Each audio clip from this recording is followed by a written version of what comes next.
Every country on earth at the moment is reforming public education. There are two reasons for it.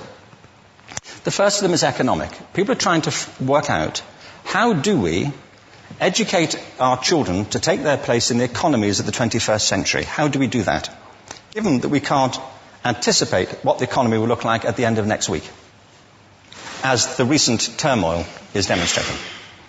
How do we do that? The second, though, is cultural.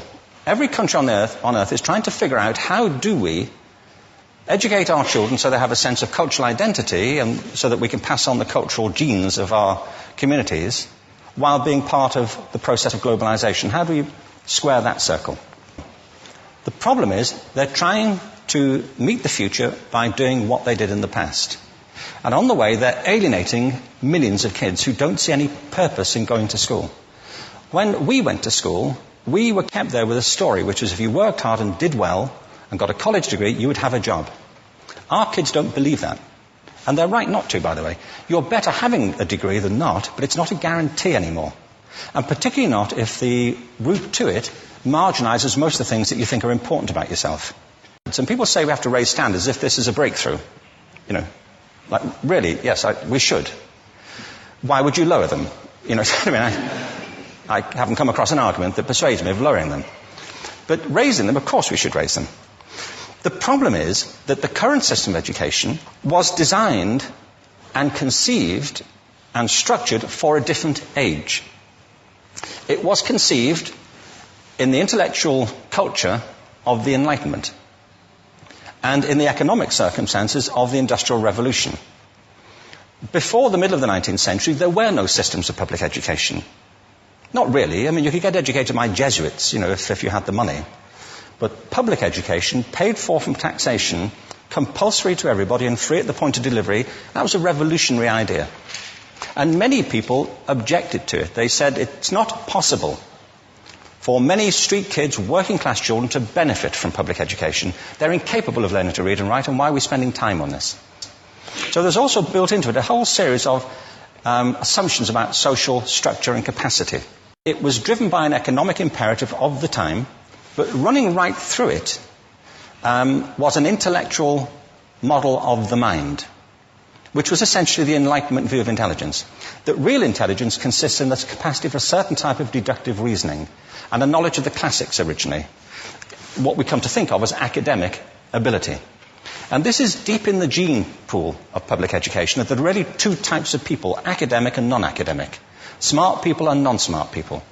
And the consequence of that is that many brilliant people think they're not, because they've been judged against this particular view of the mind.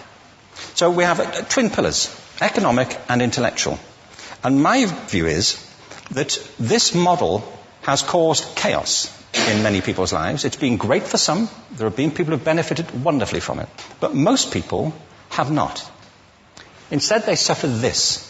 This is the modern epidemic, and it's as misplaced and it's as fictitious. This is the plague of ADHD. Now, this is a map of the incidence of ADHD in America, or prescriptions for ADHD. Don't mistake me here. I don't mean to say there is no such thing as attention deficit disorder. I'm not qualified to say if there is such a thing. I know that a great majority of psychologists and paediatricians think there is such a thing. But it's still a matter of debate. What I do know for a fact is it's not an epidemic. These kids are being medicated as routinely as we had our tonsils taken out. And on the same whimsical basis, and for the same reason, medical fashion. Our children are living in the most intensely stimulating period in the history of the earth. They're being besieged with information and calls for their attention from every platform, computers, from iPhones, from advertising holdings, from hundreds of television channels. And we're penalizing them now for getting distracted. From what? Boring stuff. At school, for the most part. It seems to me it's not a coincidence totally that the incidence of ADHD has risen in parallel with the growth of standardized testing. Now, these kids are being given Ritalin and Adderall and all manner of things, often quite dangerous drugs, to get them focused and calm them down. But according to this, attention deficit disorder increases as you travel east across the country. People start losing interest in Oklahoma.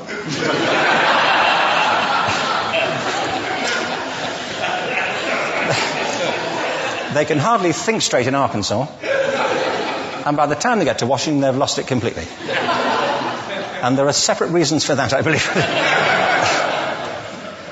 It's a fictitious epidemic. If you think of it, the arts, and I don't say this exclusively of the arts, I think it's also true of science and of maths, but I say about the arts particularly because they are the victims of this mentality currently, particularly. The arts especially address the idea of aesthetic experience. An aesthetic experience is one in which your senses are operating at their peak, when you're present in the current moment, when you're resonating with the excitement of this thing that you're experiencing, when you are fully alive. An anesthetic is when you shut your senses off and deaden yourself to what's happening. And a lot of these drugs are that. We're getting our children through education by anesthetizing them. And I think we should be doing the exact opposite. We shouldn't be putting them asleep. We should be waking them up to what they have inside of themselves. But the model we have is this. I believe we have a system of education that is modeled on the interests of industrialism and in the image of it. I'll give you a couple of examples.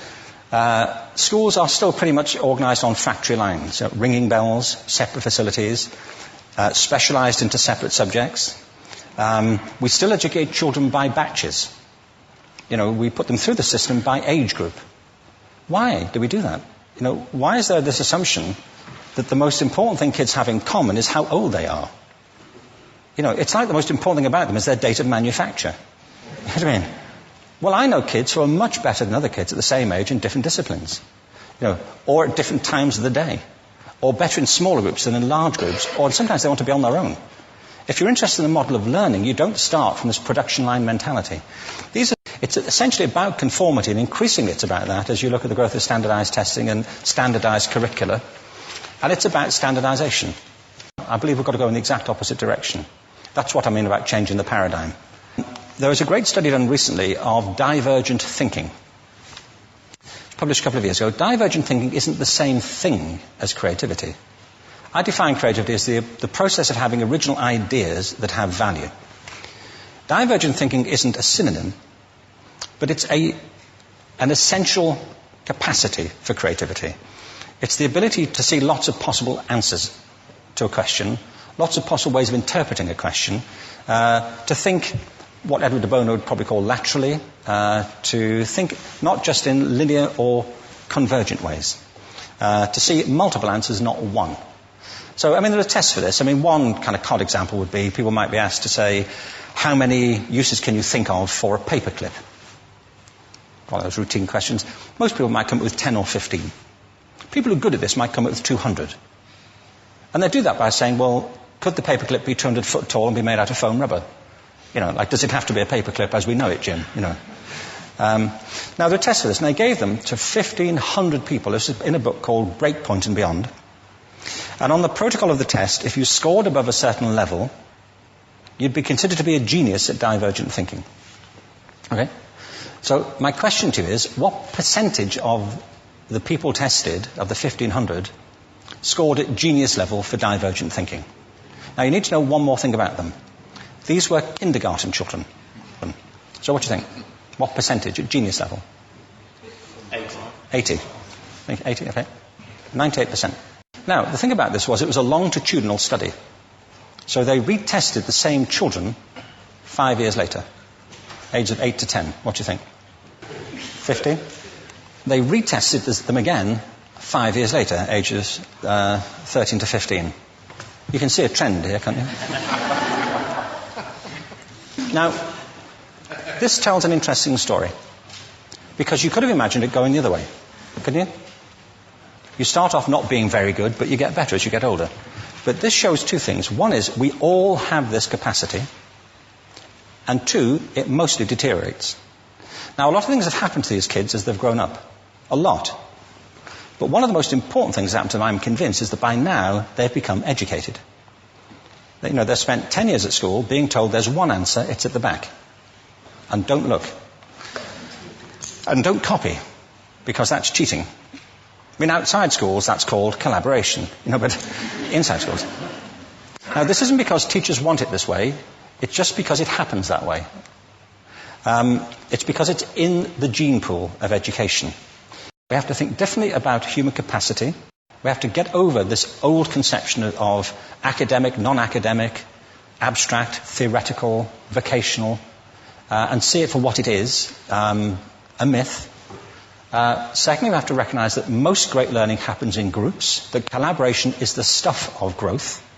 If we atomize people and separate them and judge them separately, we form a kind of disjunction between them and their natural learning environment. And thirdly, it's crucially about the culture of our institutions, the habits of the institution and the habitats that they occupy.